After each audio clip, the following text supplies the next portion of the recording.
bisa dilihat pada slide. Di sini pasti teman-teman sekalian tidak asing lagi dengan logo ini. Ini adalah logo halal yang terbaru yang telah ditetapkan pada tanggal 1 Maret 2022 oleh Badan Penyelenggara Jaminan Produk Halal BPJPH. Nah, apa sih halal itu? Halal berarti terbebas dari segala bentuk zat yang diharamkan dalam ajaran agama Islam. Nah, jadi produk yang diperdagangkan, beredar, masuk di dalam wilayah Indonesia itu harus bersertifikasi halal sebagaimana telah tertuang dalam Undang-Undang Nomor 33 Tahun 2014, tepatnya pada pasal 4. Nah, produknya itu berupa barang dan jasa. Produk barang itu terdiri dari makanan, minuman, kemudian obat-obatan, kosmetik, produk kimiawi, produk biologi, produk rekayasa genetika, dan apapun yang dipakai dan digunakan serta dimanfaatkan. Nah, sedangkan untuk jasa berupa penyembelihan, pengelolaan, penyimpanan, kemudian pengemasan, pendistribusian, penjualan, dan penyajian. Nah, jadi pemerintah telah menyusun kebijakan terkait dengan jaminan produk halal sebagai upaya mendorong pengembangan industri halal untuk pasar domestik dan peningkatan ekspor produk halal Indonesia dalam pasar global.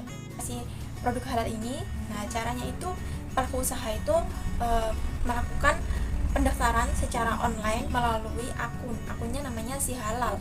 Nah, seperti ini dengan melengkapi data-data yang dibutuhkan. Data-datanya telah tercantum pada slide. Kemudian data tersebut yang telah diajukan akan diverifikasi. Setelah diverifikasi akan divalidasi oleh pendamping. Kemudian BPJPH melakukan verifikasi dan menerbitkan STTD. Kemudian Komite Fatwa akan melakukan sidang fatwa untuk menetapkan produk halal yang telah diajukan itu. Kemudian BPJPH akan menerbitkan sertifikasi halal dan pelaku usaha dapat mengunduh sertifikatnya dalam akun Si Halal tadi. Lalu kenapa kita harus mengonsumsi dan memakai produk yang tersertifikasi halal? Nah, karena umat Islam telah diajarkan untuk mengonsumsi dan memakai produk-produk yang sesuai dengan ajaran agama Islam, yakni harus halal.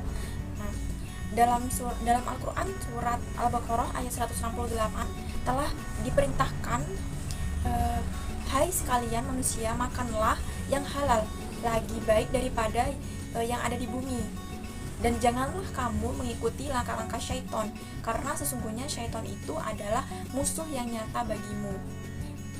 Mempelajari halal memiliki banyak sekali manfaat. Yang pertama, meningkatkan kesadaran akan aspek kehalalan dalam kehidupan sehari-hari, termasuk dalam memilih makanan dan minuman yang akan kita konsumsi, serta barang-barang yang akan digunakan, baik tadi barang maupun jasa. Kemudian yang kedua, memberikan pemahaman tentang tata cara penyembelihan hewan yang halal dan menjaga kesejahteraan hewan dalam proses penyembelihannya.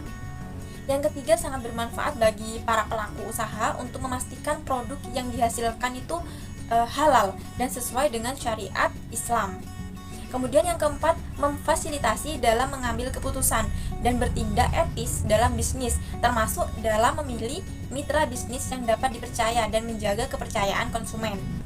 Kemudian yang kelima yaitu menjadi modal penting dalam memperluas pasar, terutama di negara dengan mayoritas umat muslim, sehingga dapat meningkatkan potensi usaha dan pertumbuhan ekonomi. Selain itu, mempelajari halal juga dapat menciptakan lingkungan yang sehat dan harmonis yang sesuai dengan nilai-nilai Islam.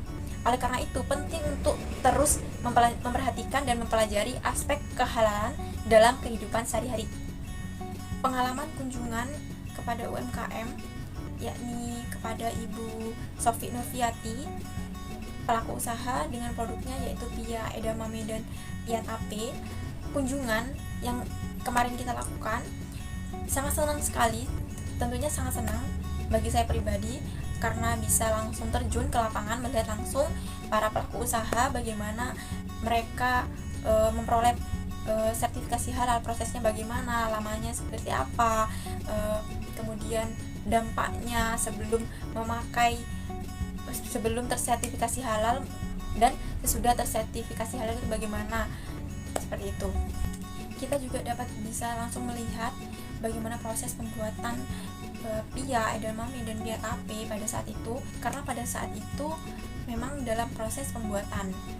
Kebetulan dalam proses pembuatan, jadi kita ikut melihat bagaimana proses dan bahan-bahan apa saja, apakah memang tersertifikasi halal.